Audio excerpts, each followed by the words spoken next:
오늘 본문 말씀 가지고 이세벨이라는 제목으로 함께 은혜를 나누겠습니다.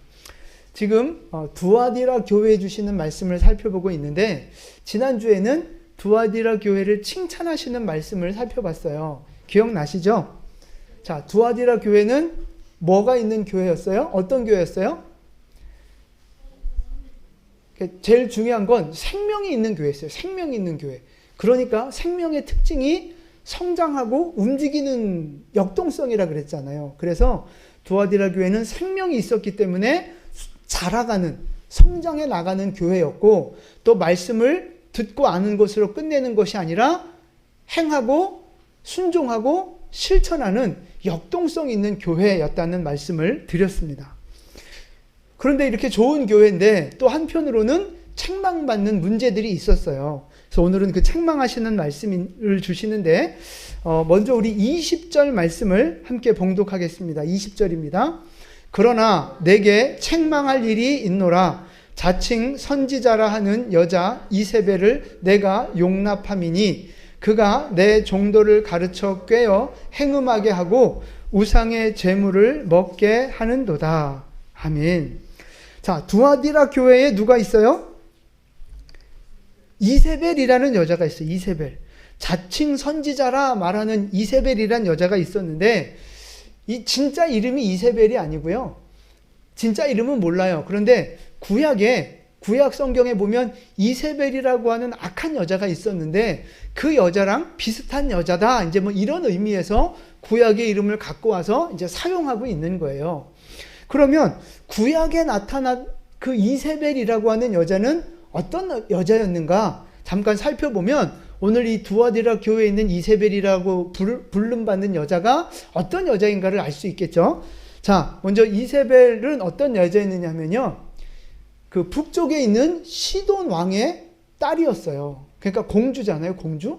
근데 이 공주가 그러니까 이방 여인이에요. 이방 공주인데 북이스라엘의 아합 왕하고 결혼을 했어요. 그러니까 북이스라엘 왕국의 왕비가 된 거죠, 왕비. 근데 이게 참 조신한 그런 그 현모양처 같은 그런 여자가 아니고요. 아주 기가 드세고 아주 잔꾀가 잘 돌아가는 승질 더러운 여자였어요. 그래서 이 자기 남편 왕을 막 좌지우지하면서 쥐고 흔들어가지고 결국 어떤 평가를 받았느냐 하면 가장 열심히 있는 우상 숭배자였고요. 가장 악한 여자 중에 한 명으로 손꼽히는 여자예요. 그래서 아합 왕 시대가 가장 하나님이 악하게 보셨던 시대인데, 그 영향력이 바로 저 이세벨이라는 여자가 그렇게 다 망쳐놨다 이 말이에요. 얼마나 저 이세벨이 우상 숭배에 열심히 있었느냐, 그러니까 우상을 향한 믿음이 얼마나 좋았느냐 하면요, 하나님이 다스리는 이스라엘 땅에 들어와서 하나님의 선지자들을 보이는 대로 다 잡아 죽이는 거예요. 하나님의 선지자들을 다 잡아 죽이고, 그리고 자기가 섬기는 바알 선지자들을 왕궁에서 먹여주고 후원해주고 온 이스라엘 땅 전국에 바알 신앙을 뿌리내릴 수 있도록 만들었던 여자가 바로 이세벨입니다. 그러니까 얼마나 믿음이 좋은 여자예요. 우리가 하나님 믿는 것보다 그 여자가 바알 믿는 믿음이 더 좋은 거예요. 더 좋은 거. 아주 열심히 있는 믿음이었죠. 그런데 여러분, 성경은요, 우리가 다른 우상을 섬기는 거, 다른 신을 섬기는 걸 뭐라고 평가하느냐 하면 영적인 간음이라고 보는 거예요. 간음.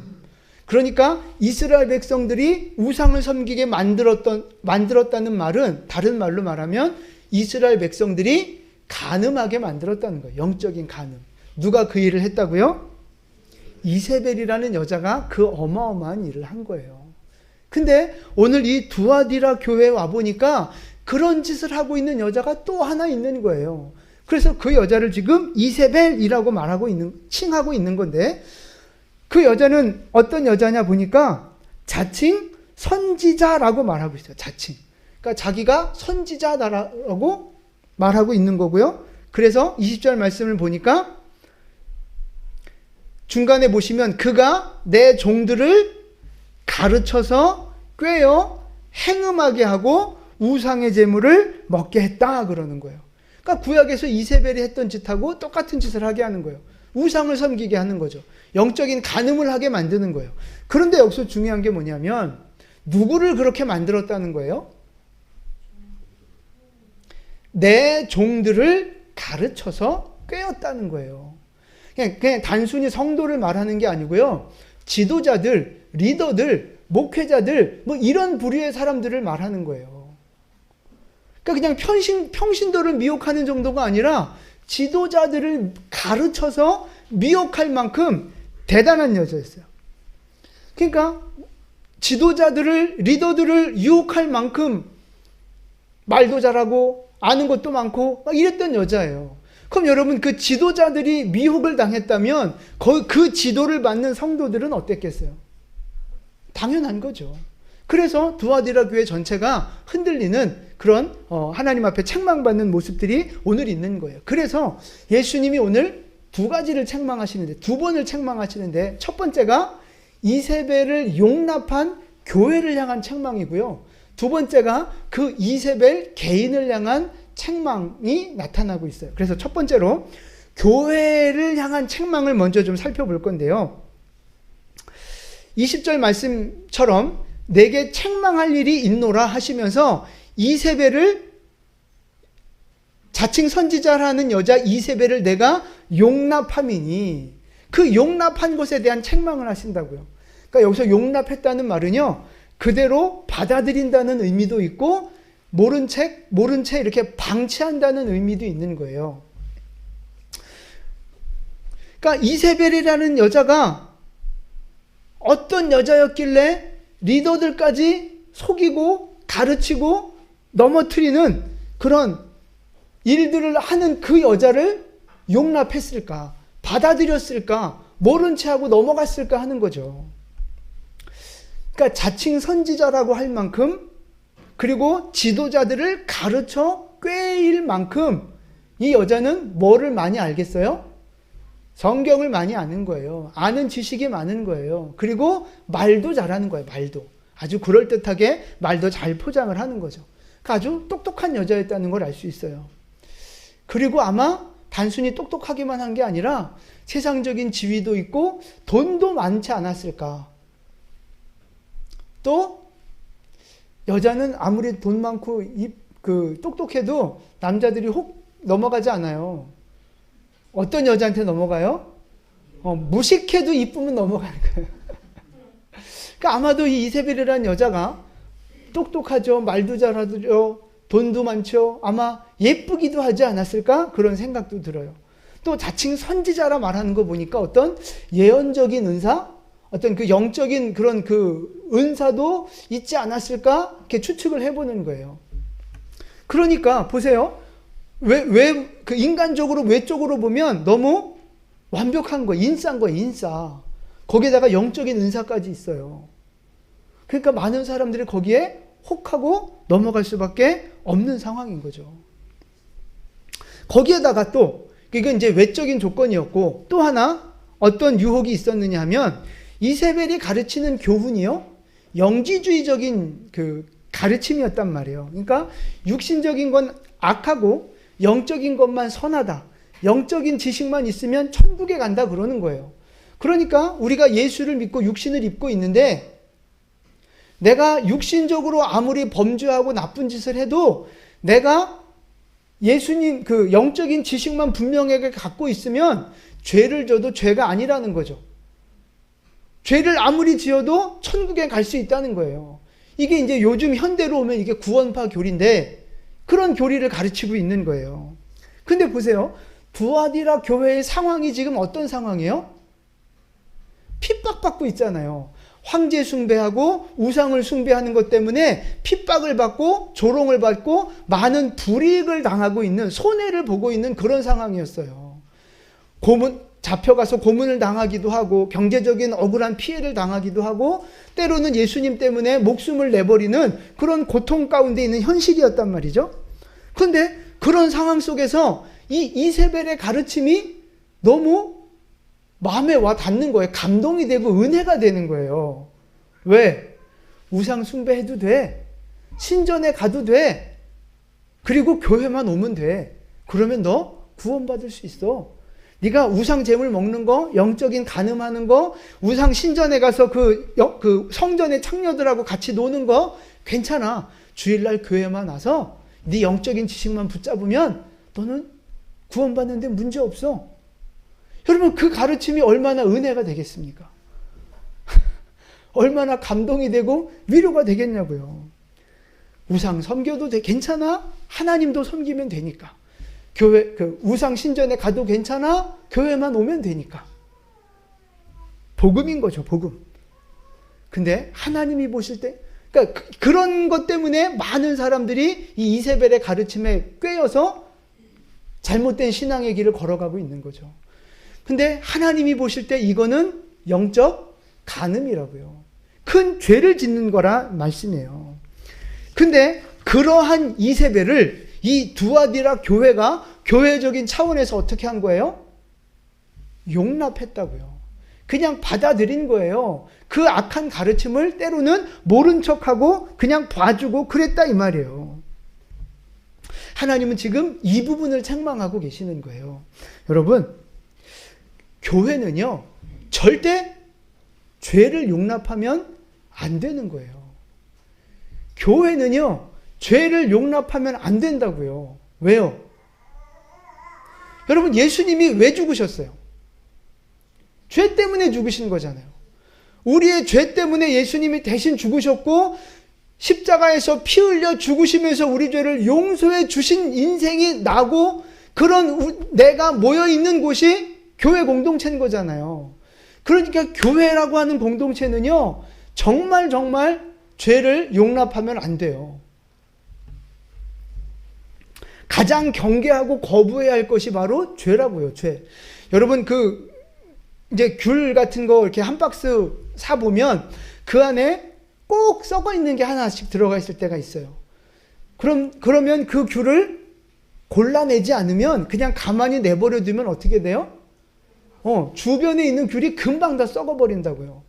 죄가 바로 그런 거예요. 전염성이 강하기 때문에 교회 안에 죄가 들어오잖아요. 그 죄를 바로 뽑아버리지 않으면, 그 죄를 바로 처리하지 않으면요, 교회는요, 온통 그 죄에 물들어서 타락할 수밖에 없어요. 병들 수밖에 없다고요. 그러면 거룩함을 잃어버리고 무능한 교회, 연약한 교회, 세상에 밥이 되는 교회로 전락할 수밖에 없는 거예요. 그 죄가 들어오면 교회는 죽는 거라고요. 그래서 교회는 죄를 절대 용납하면 안 되는 거예요. 근데 이제 죄를 용납하고, 뻔한 죄를 용납하고 있기 때문에 하나님이 지금 책망하고 계시는 거예요.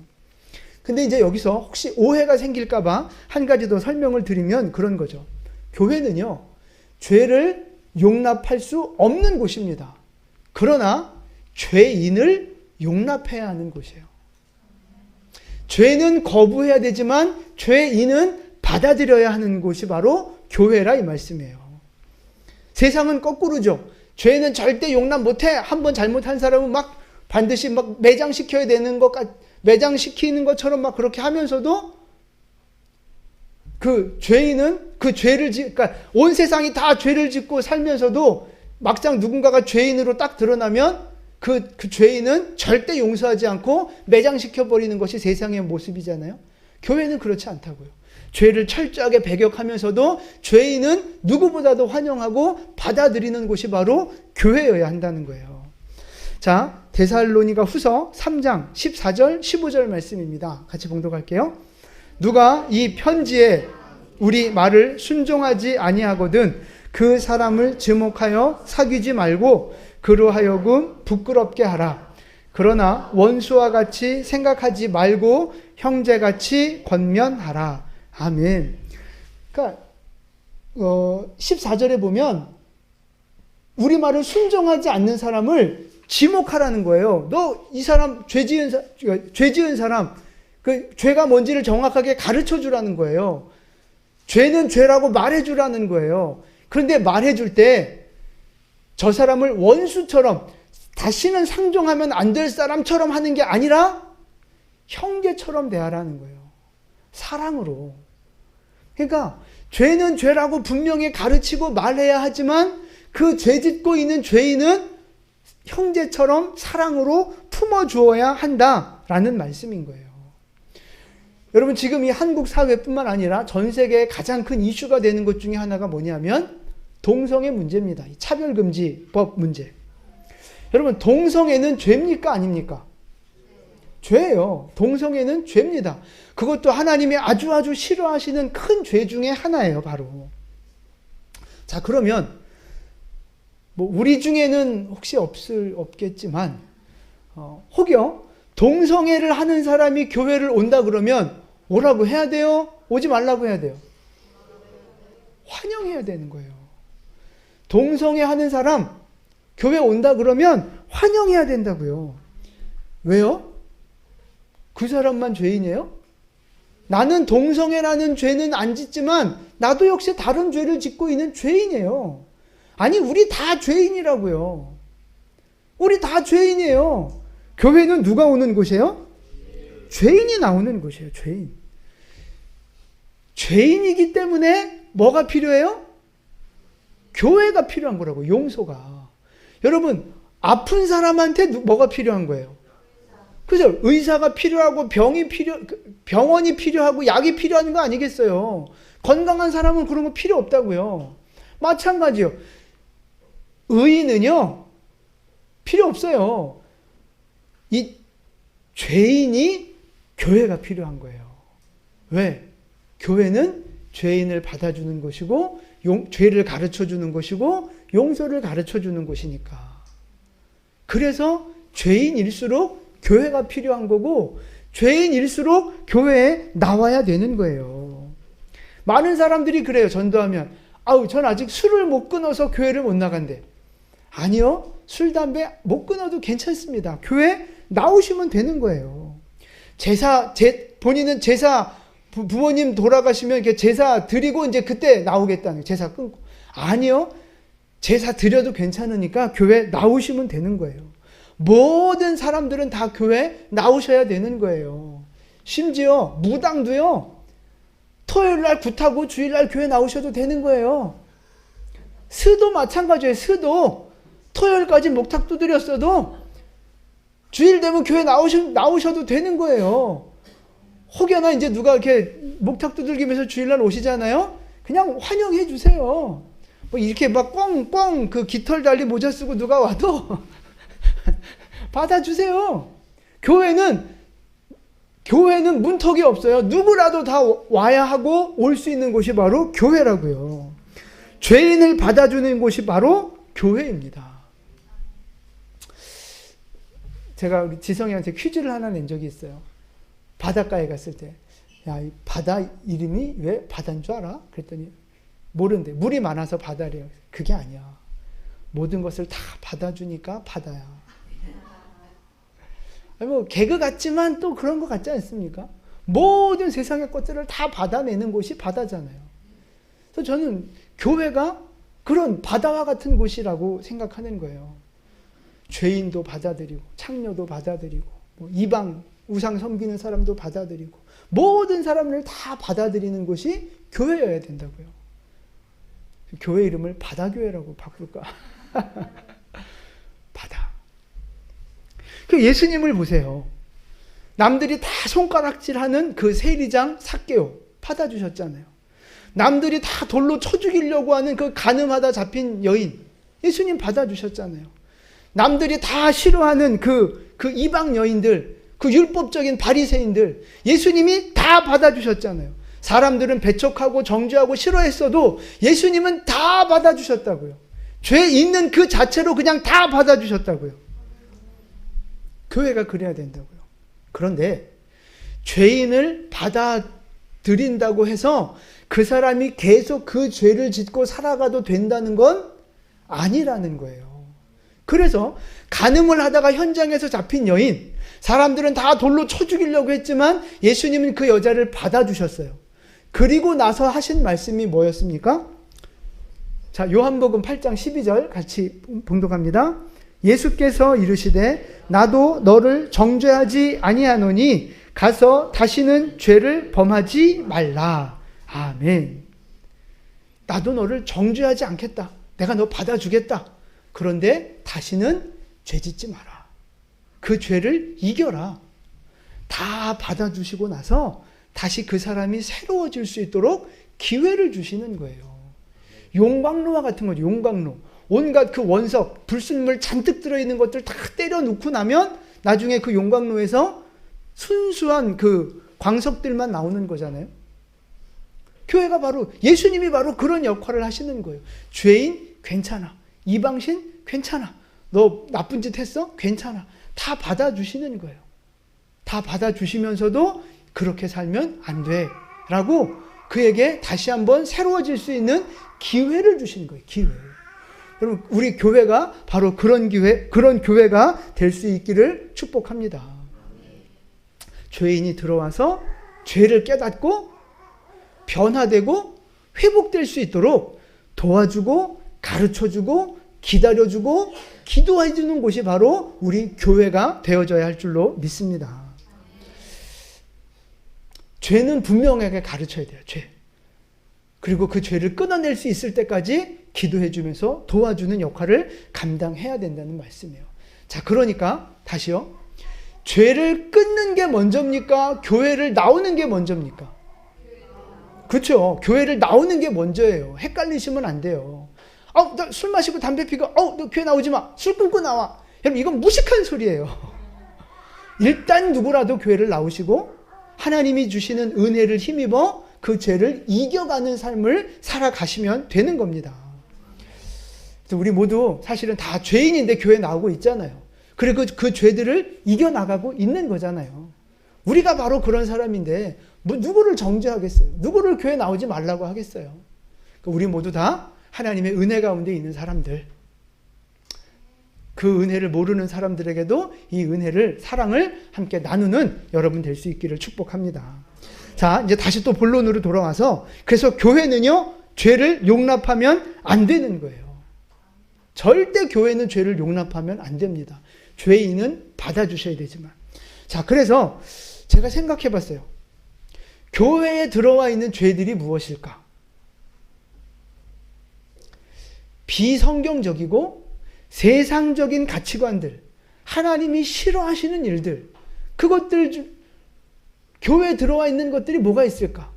제가 이렇게 조금 어려운 말로 정리를 해봤더니 여러 가지가 있어요. 인본주의, 세속주의, 율법주의, 신비주의, 만모니즘, 뭐 이런 여러 가지 세상적인 비성경적인 사상들이, 문화들이 교회 안에 들어와 있어요. 근데 이것들도 다 물리쳐야 하고 하지만 이거 다 설명할 시간은 없고요. 제가 여러 가지 중에 가장 필요한 거 한 가지만 꼽아보라 그러면 교회가 절대 용납하면 안 되는 죄, 그게 뭘까? 뭘 것 같으세요?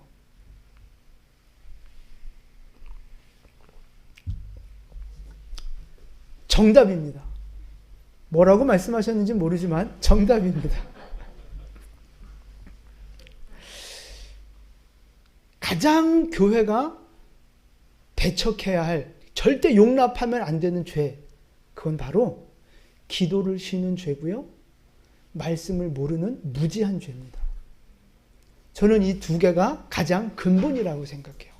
왜냐하면 세속주의, 인본주의, 율법주의 뭐 다 얘기했지만 말씀과 기도 안에 올바로 깨어 있으면 이 나머지 것들은 저절로 해결이 돼요. 그런데 기도가 죽고 말씀에 무지하잖아요. 그럼 이런 것들이 잡초처럼 막 자라나기 시작하는 거예요, 교회 안에.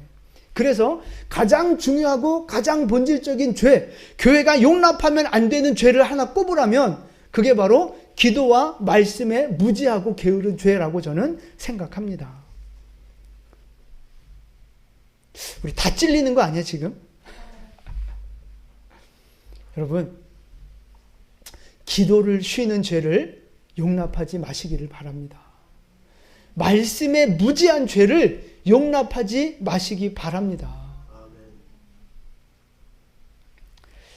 기도의 불이 타오르고 말씀의 능력을 경험하는 그런 성도 될 수 있기를 축복합니다.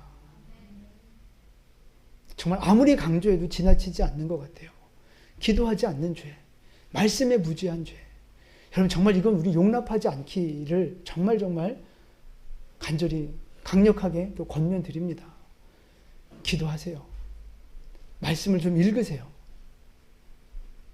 그래야 잡초처럼 자라는 나머지 죄들을 이기는 하나님의 능력을 누리게 되는 거예요. 여러분, 기도로 말씀으로 우리 교회가 바로 서서 정말 기도의 불이 타오르는 교회, 그리고 말씀의 능력을 경험하는 교회 될 수 있기를 축복합니다.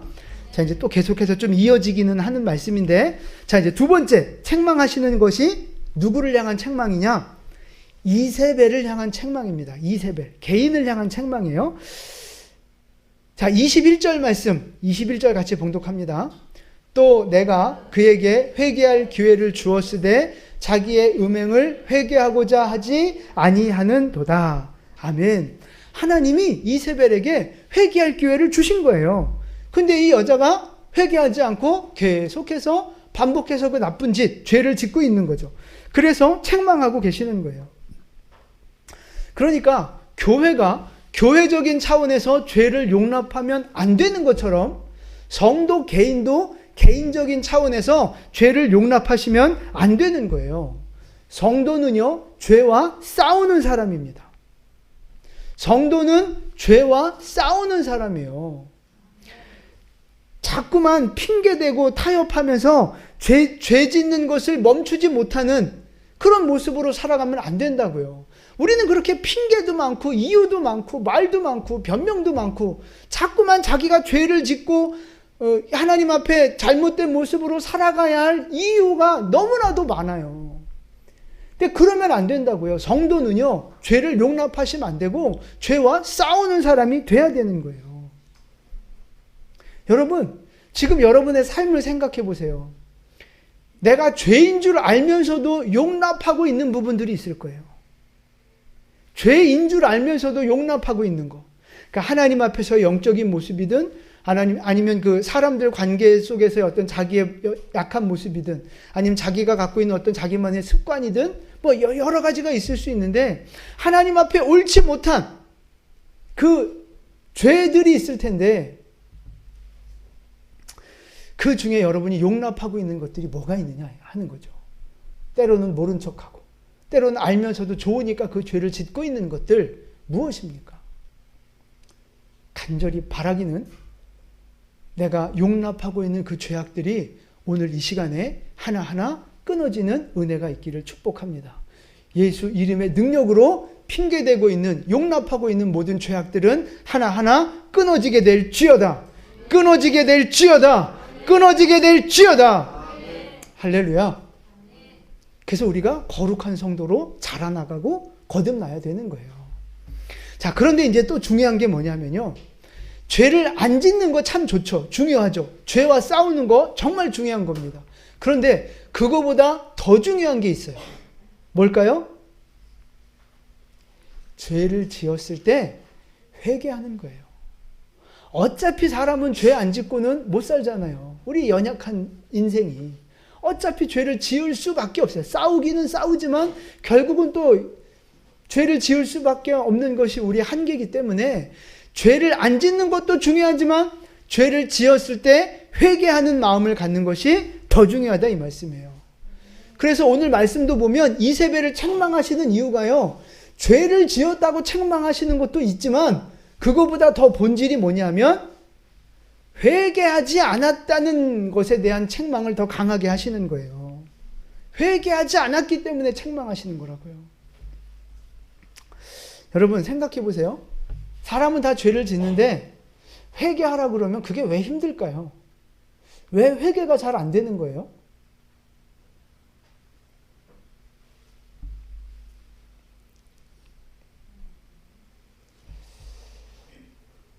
여러 가지 이유가 있겠지만 죄가 좋아서 그런 거예요.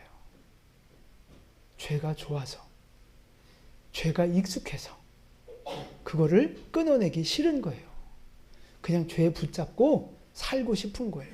그게 편한 거예요. 그게 좋은 거예요. 그러니까 회개가 안 되는 거예요. 이걸 다른 말로 바꾸면 하나님을 믿기는 하지만 하나님을 사랑하지 않는 거예요. 하나님을 사랑하지 않는 거라고요. 죄를 좋아하는 거라고요. 그게 가장 큰 이유라고 저는 생각합니다. 여러분 한번 생각해 보세요. 바람 피는 사람들 있잖아요. 바람 피는 사람들. 남편 몰래, 아내 몰래 바람 피는 사람들. 왜 바람 피는 거예요? 이 여자가, 옆집 아줌마가 내 아내보다 더 이쁘고, 옆집 아저씨가 내 남편보다 더 근육이 많아서, 더 멋있어서 바람 피는 거예요? 그래요? 그렇지 않잖아요. 바람을 피는 여러 가지 이유가 있겠지만 그 중에 제일 중요한 걸 하나 꼽으라 그러면 내 아내를, 내 남편을 사랑하지 않는 거예요. 사랑이 식어졌다 이 말이에요. 사랑이 식어졌는데 보니까 더 예쁜 여자가, 더 멋있는 남자가 자꾸 자기한테 꼬리를 쳐요. 그러면 그 틈을 비집고 들어와서 바람을 피게 되는 거예요. 만약에 그 아내를 너무너무 사랑해. 남편을 너무너무 사랑해. 그런데 어디서 딴 여자가 꼬리치고 다른 남자가 꼬리쳐요. 그러면 그 여자가 어떻게 보여요? 그 남자가? 미친놈처럼 보이지 않겠어요? 미친년 아니야. 왜 여기를 끼어들어? 미친놈 아니야. 이렇게 되지 않겠어요? 그런데 사랑이 식었어. 부부간에. 뭔가 좀 이렇게 안 좋아. 그런데 옆에서 예쁜 여자가 막 꼬리를 쳐. 그러면 괜찮은데? 이렇게 되는 거 아니겠어요? 관계가 좋으면 저 미친놈 그러는데 관계가 나빠지니까 호감이 가는데 이제 이렇게 되는 거예요. 그러니까 영적인 원리도 마찬가지라는 거예요. 내가 하나님을 사랑하면요, 죄가 나를 유혹할 때, 마귀가 나를 유혹할 때 이 저주받은 마귀야, 이 원수 마귀하고 대적한다고요. 죄를 미워하게 된다고요. 근데 내가 하나님을 사랑하는 마음이 약해지잖아요. 그럼 죄가 유혹하고 꼬리치면 그래, 그동안 내가 너무 교회에 빠져 있었던 것 같아. 그동안 내가 너무 이렇게 좀 잘못 살아왔던 것 같아. 세상도 좀 즐기고 또 뭐 이렇게 해야 되는데, 이렇게 세상과 죄에 대해서 호감이 가는 거예요. 내 마음이 열려지는 거라고요. 그러니까 그 중심 핵심적인 문제가 뭐라고요? 하나님을 사랑하느냐, 하나님을 향한 사랑이 식어져 있느냐, 바로 거기에 있는 거예요. 그러니까 하나님을 사랑하면 죄가 미워지는 거예요. 세상이 싫어지는 거예요. 세상의 미련이 없어지는 거라고요. 근데 하나님을 향한 사랑이 식어질수록 세상이 좋아지고 세상을 사랑하게 되고 세상을 가까이 하고 싶어지고 그러는 거예요. 그래서 우리가 죄를 짓지 않으려고 노력하고 죄와 싸우고 그렇게 해야 되지만, 그거보다 더 근본적인 문제는 뭐냐면 하나님을 사랑하려고 노력하는 거예요. 하나님을 사랑하면 죄가 자연스럽게 미워지거든요. 자, 말씀을 볼게요. 히브리서 1장 그리고 로마서 12장 말씀을 두 구절 같이 봉독합니다. 주께서 의를 사랑하시고 불법을 미워하셨으니 사랑에는 거짓이 없나니 악을 미워하고 선에 속하라. 아멘. 하나님은 의를 사랑하시고 불법을 미워하신다고 그러잖아요. 하나님은 불법, 악, 이걸 미워하신다고, 싫어하신다고요. 그래서 우리에게도 하시는 말씀이 뭐냐면 악을 미워하고 선에 속하라. 악을 미워하는 사람이 되라 말씀하시는 거예요.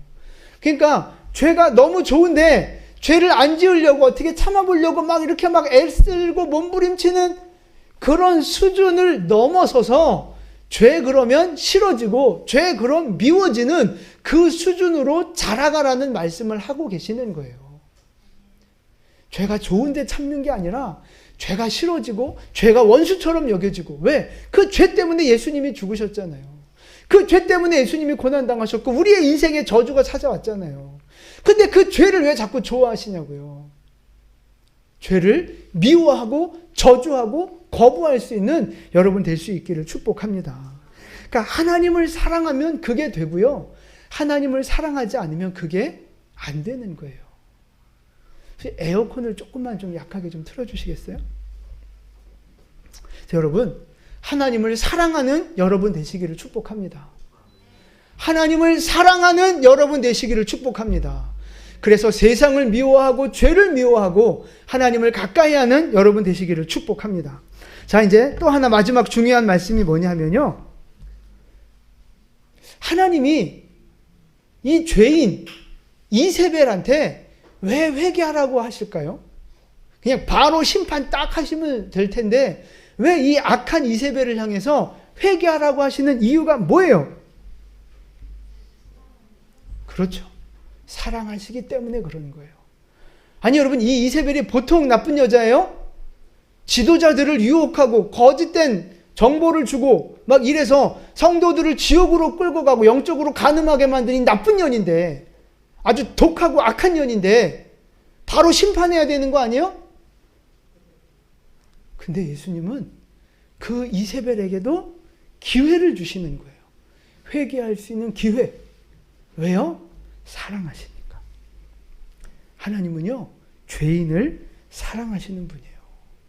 그래서 회개할 기회를 주시고 구원받을 기회를 주시고 기다려주시는 분이 바로 하나님이라고요. 우리는 나쁜 놈이 정말 재수없고 정말 꼴보기 싫은 인간이 막 고난을 당하고 심판받고 그러면 우리 마음은 막 시원하다 뿐이에요. 그냥 막 쌤통이고 막 기념으로 막 삼겹살 구워 먹고 막 이러지 않아요? 근데 하나님의 마음은 그렇지 않다는 거예요. 하나님의 마음은 그 악인이라도 살기를 바라고 용서받기를 바라고 구원받기를 바라고 잘되기를 바라는 것이 하나님의 깊은 사랑이라는 말씀입니다. 자, 에스겔서 33장 11절 말씀이요. 같이 봉독합니다. 주 여호와의 말씀이니라. 나의 삶을 두고 맹세하노니 나는 악인이 죽는 것을 기뻐하지 아니하고 악인이 그의 길에서 돌이켜 떠나 사는 것을 기뻐하노라. 이스라엘 족속아 돌이키고 돌이키라. 너희 악한 길에서 떠나라. 어찌 죽고자 하느냐. 아멘. 하나님이 맹세까지 하면서 하신 말씀이 뭐냐? 악인이 죽는 것을 기뻐하지 않는다는 거예요.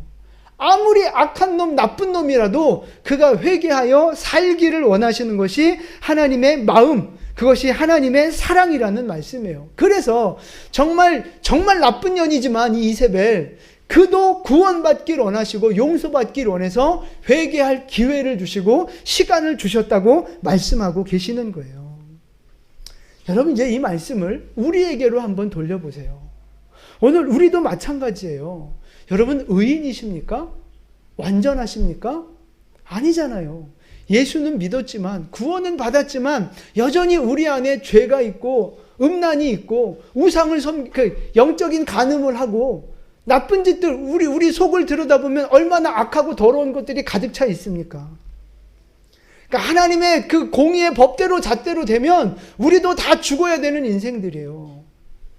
그런데 예수님이 우리를 사랑하셔서 더러운 죄인임에도 불구하고 사랑하셔서 우리에게 다시 회개할 기회를 주시고 우리가 다시 용서받을 수 있는 기회를 주시고 기다려주시고 기회를 주고 계신다는 사실을 믿으시기를 바랍니다. 그래서 우리가 하나님만 사랑하는 사람이 돼서 세상을 미워하는 자로 점점 더 자라가고 성숙해 가기를 하나님은 원하고 계신다는 사실입니다. 여러분, 그 회개, 하나님의 그 사랑을 깨닫고 죄에서 돌이키는 그 회개 언제 해야 되는 거예요? 지금 해야 되는 거예요. 말씀이 들려지는 지금, 죄를 깨달은 지금, 하나님의 은혜가 부어지는 지금이 바로 돌이킬 때고, 지금이 바로 회개할 때고, 지금이 바로 죄를 이기는 가장 좋은 시간인 줄 믿으시기를 바랍니다. 이세벨이라고 하는 이 여자는요, 그 기회를 거부하고 미루다가 결국은 심판받고 멸망하는 인생이 됐거든요. 여러분, 우리는요, 회개하는 기회를 놓치지 않기를 축복합니다. 축복을 회복할 수 있는 기회를 꼭 붙잡는 여러분 되시기를 축복합니다. 나를 죽기까지, 십자가에서 죽으시기까지 나를 사랑하신 그 하나님의 사랑을 우리가 받고 구원받았잖아요. 이제 나도 하나님을 죽기까지 사랑하면서 죄를 미워하고 죄를 끊어내고 하나님의 은혜 가운데 살아가는 우리 모두가 될 수 있기를 축복합니다. 그래서 하나님의 더 큰 사랑을 경험하고 하나님의 더 크고 풍성한 축복을 받아 누리는 우리 영광교회 모든 성도님들, 또 유튜브로 예배하는 모든 성도님들에게 그 은혜와 축복이 부어지게 되기를 예수님의 이름으로 축원합니다. 아멘. 기도하겠습니다.